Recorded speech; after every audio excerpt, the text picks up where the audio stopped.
ये 6 टिप्स और इसके बाद आपको केस स्टडी में फुल स्कोर करने से कोई भी नहीं रोक सकता। तो सीधा चालू करते हैं। Hello everyone, my name is गुरु टेहंगुरी और आज हम पूरी बात करने वाले हैं भाई केस स्टडी के बारे में। स्टूडेंट्स को सबसे ज़्यादा डर अगर किसी चीज़ से लग रहा है तो वो केस स्टडी है और असर्शन बेस्ड क्वेश्चन है। तो असर्शन बेस्ड क्वेश्चन पर तो 2 वीडियोज़ आ गई हैं, डिस्क्रिप्शन में आपको लिंक में डाल दूंगा, आई बटन में भी डाल दूंगा। इस वीडियो में हम बात करने वाले हैं केस स्टडी के बारे में। सबसे पहले देखेंगे केस स्टडी क्या होता है, उसके बाद हम बात करेंगे केस स्टडी में कितने टाइप के क्वेश्चन हमें देखने को मिलते हैं और लास्ट में 6 टिप्स मैं आपको दूंगा। अगर इन 6 टिप्स को आप अच्छे से फॉलो करते हैं तो केस स्टडी आपको बहुत ही आसान लगने लगेंगे। तो सीधा चालू करते हैं। सबसे पहले देख लेते हैं भाई आखिर एक केस स्टडी क्या होता है। तो भाई सबसे पहले अगर हम बात करते हैं केस स्टडी होता क्या है, तो आपको क्वेश्चन पेपर में एक केस दे दिया जाता है, एक पैसेज टाइप का दे दिया जाता है, उससे रिलेटेड आपसे क्वेश्चन पूछे जाते हैं। इसको हम केस स्टडी बोलते हैं। अब भाई केस स्टडी में ना 3 टाइप के क्वेश्चन आपको मोस्ट ऑफ द सब्जेक्ट्स में देखने को मिलेंगे। पहला टाइप होता है भाई जहां पर आपको केस स्टडी में ही आंसर देखने को मिल जाएगा। मतलब क्वेश्चन पढ़ा, आपको पैसेज टाइप का केस स्टडी पढ़ेंगे, उसी में आंसर लिखा होगा। दूसरे टाइप के क्वेश्चन होते हैं भले ही उस केस में आंसर ना हो, लेकिन वो आपके सिलेबस में, आपकी बुक में कहीं ना कहीं आंसर रहता है। तो मतलब अगर आपने अपना सिलेबस अच्छे से किया हुआ है तो उसके आंसर आपसे बन जाते हैं। और तीसरे टाइप का क्वेश्चन होता है भाई जिसका सोचकर आपको आंसर लिखना पड़ता है। मतलब वो आपका बेसिक नॉलेज चेक करेंगे, वो ये चेक करते हैं कि पैसेज समझकर आप उसको कैसे इंटरप्रेट कर रहे हैं, क्या आपको समझ में आ रहा है। वो भी बहुत ईजी रहते हैं क्योंकि भाई देखिए इस बार आपका टर्म 1 MCQ बेस्ड है, तो कभी भी ऐसा कोई क्वेश्चन नहीं आता है जिसको बहुत अलग अलग तरीके से आप आंसर लिख सकते हैं। रिटर्न पेपर में होता था, जैसे केस स्टडी आता था ना, तो उसका क्वेश्चन होता था कि ये केस स्टडी आपके हिसाब से सही है कि गलत है। तो कई लोग आंसर सही में लिखते थे, कई लोग गलत में लिखते थे। वहाँ ये देखा जाता था कि आपने आंसर कितना अच्छा लिखा है। लेकिन MCQ में ये सब नहीं कर सकते, वहाँ पर एक ही आंसर उनको सेलेक्ट करना होता है। तो बहुत सिंपल आते हैं। मतलब अगर आपने पैसेज अच्छे से पढ़ा है, अपना सिलेबस अच्छे से किया है, तो 3rd टाइप के क्वेश्चन भी आपसे आराम से बन जाते हैं। तो भाई ये हमारा केस स्टडी होता है। अब 6 टिप्स की बात कर लेते हैं जिनके बाद आपको मजा ही आ जाएगा। तो भाई सबसे पहली टिप मैं आपको देना चाहूँगा कि केस स्टडी को एज अ गिफ्ट समझिए। इसके 2 प्रॉफिट आपको देखने को मिलते हैं। पहला, जैसा मैंने कहा, कई बार आपको क्वेश्चन का आंसर केस स्टडी में देखने को मिल जाता है। तो जब केस में ही क्वेश्चन का आंसर है तो फ्री के मार्क्स हो गए भाई। तो एक गिफ्ट आपको ये मिलता है। दूसरा गिफ्ट आपको ये मिलता है, इसको अच्छे समझिएगा। सपोज करिए एक पैराग्राफ है, उसी से केस आया और उसी पैराग्राफ से और भी क्वेश्चन आपके क्वेश्चन पेपर में आए, तो वो क्वेश्चन के आंसर आपको कहाँ मिल जाएंगे? आपको अपने केस स्टडी में देखने को मिल जाएंगे। मतलब वो क्वेश्चन आपके केस स्टडी में नहीं आया है, क्वेश्चन पेपर में अलग से आया है, लेकिन उसका आंसर भी आपको केस स्टडी में ही देखने को मिल रहा है। ऐसा कई बार हो जाता है। तो ये 2 गिफ्ट आपको मिलती हैं। पहली गिफ्ट तो बहुत बार मिलती है, दूसरी गिफ्ट भी कई बार हमें देखने को मिल जाती है। आप सबने छोटी क्लास में भी देखा होगा, अरे मुझसे 4th क्वेश्चन नहीं बन रहा था, लेकिन 7th क्वेश्चन में 4th क्वेश्चन का आंसर दिया हुआ था। तो ऐसे ही केस स्टडी में भी हमें देखने को मिल जाता है। अब क्वेश्चन आता है भाई इस गिफ्ट का यूज़ कैसे करें, मतलब कैसे हम इसको पूरा फ़ायदा उठा सकें।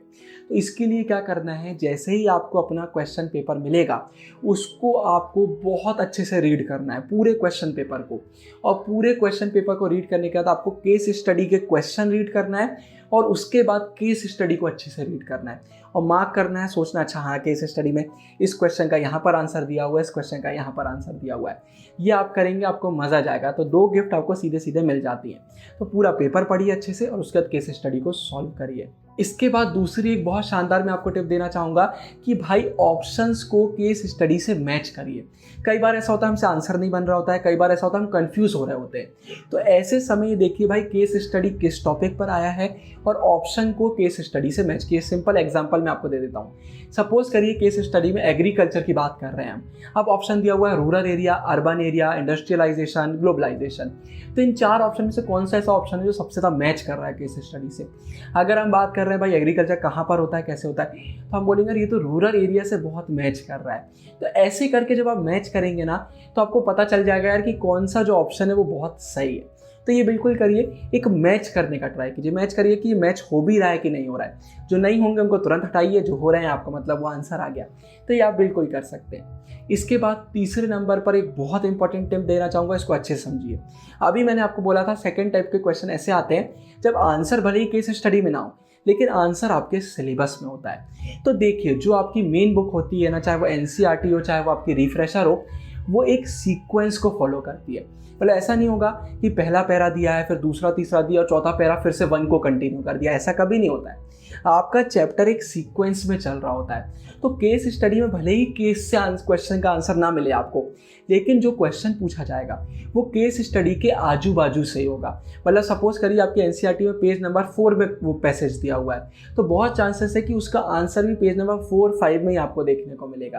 तो हमेशा याद रखिए कि जब आप केस पढ़ रहे हैं ना, तो सोचिए ये केस कौन से चैप्टर से आया है, इसके आगे पीछे कौन से पैराग्राफ्स थे, कौन से टॉपिक थे, जब मैंने पढ़ाई करी तो कौन से इंपॉर्टेंट टर्म्स थे, इंपॉर्टेंट कॉन्सेप्ट थे जो वहाँ पर आए थे। जब थोड़ा सा पैसे आगे पीछे का लिंक बनाएंगे ना पैराग्राफ का, तो जिन क्वेश्चन का आंसर केस स्टडी में नहीं होगा वो भी आपको बन रहा होगा। आप बोलेंगे यार मुझे अच्छे से याद है, ये जिस पैराग्राफ से केस आया है ना, इसके ऊपर ये टॉपिक था, और बाकी जो टॉपिक ऑप्शन में दिए हुए ये टॉपिक तो बहुत दूर दूर के, मतलब यही इसका आंसर होगा। तो एक छोटी सी ट्रिक आप बिल्कुल अपना सकते हैं, बट इसमें थोड़ा सोचना आपको पड़ेगा। ऐसा नहीं है कि आप बिल्कुल मन से बोल दे कि ये टॉपिक पास लग रहा है तो आंसर हो गया, नहीं।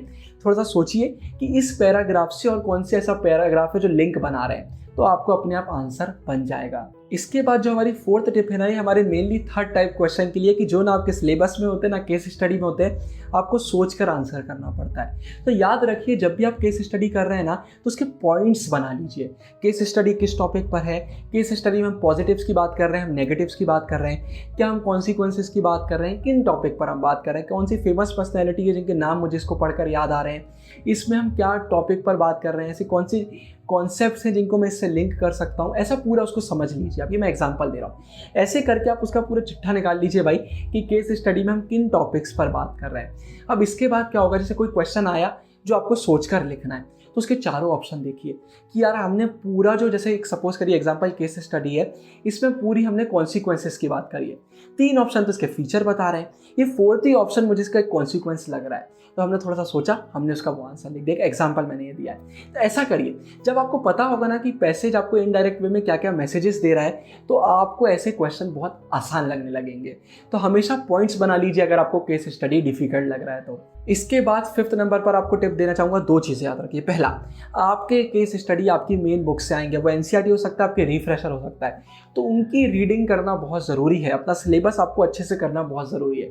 आपका सिलेबस अच्छे से हो गया है, केस स्टडी कहीं से भी आए आपको आसान लगने वाला है। दूसरी इसमें मैं टिप देना चाहूँगा, प्रैक्टिस करिए। क्वेश्चन बैंक से, सैम्पल पेपर से, वीडियो से केस स्टडी के क्वेश्चन निकालिए, खुद से उन्हें सॉल्व करिए। हमने एमसीक्यू सीरीज़ में आपको केस स्टडी करवाएं, उनको निकालिए, खुद से करके देखिए। जब आप प्रैक्टिस करेंगे ना, जब आपको समझ में आएगा कि भाई आखिर केस स्टडी बोर्ड एग्जाम में आते कैसे हैं, तो प्रैक्टिस करना बहुत ज़रूरी हो जाता है। इसके बाद 6th नंबर पर आखिरी आपको एक टिप देना चाहूँगा, भाई टाइम वेस्ट नहीं करना है। केस स्टडी जब आप बोर्ड एग्जाम में दे रहे होंगे, तो देखिए कुछ क्वेश्चन के आंसर आपको तुरंत बन रहे होंगे, उनका आंसर तुरंत लिखिए। जिनका नहीं बन रहा है उनको अपने सबकॉन्शियस माइंड में चलने दीजिए, लेकिन वहाँ पर रुककर टाइम वेस्ट मत कीजिए। बहुत सारे बच्चों का पेपर सिर्फ इसलिए छूटता है, वो map question, assertion, reason, case study में बहुत टाइम लगा देते हैं, बैठ के सोचने लगते हैं इसका आंसर क्या होगा क्या होगा, अरे दिमाग में नहीं आ रहा है, मतलब ये आंसर नहीं पता है। तो ज़्यादा टाइम वेस्ट नहीं करना है, उसको माइंड में पीछे चलने दीजिए, आगे के क्वेश्चन करिए। तो टाइम वेस्ट बिल्कुल नहीं करना है। तो भाई ये 6 टिप हमारी आ जाती हैं। इसके बाद अगर आपको असर्शन रीजन में प्रॉब्लम है तो ऊपर एंड स्क्रीन में वीडियो डाल दूंगा, ज़रूर देखिएगा। बाकी आगे ऐसे बहुत सारी वीडियो लेकर आएंगे। कमेंट में बताइए आपको किन टॉपिक्स पर वीडियो चाहिए। बाकी मैं तो मिलता रहूँगा आने वाली वीडियोज़ में, लाइक शेयर ज़रूर कर दीजिएगा। साइनिंग ऑफ, गुरु टेंगुरिया, बाय।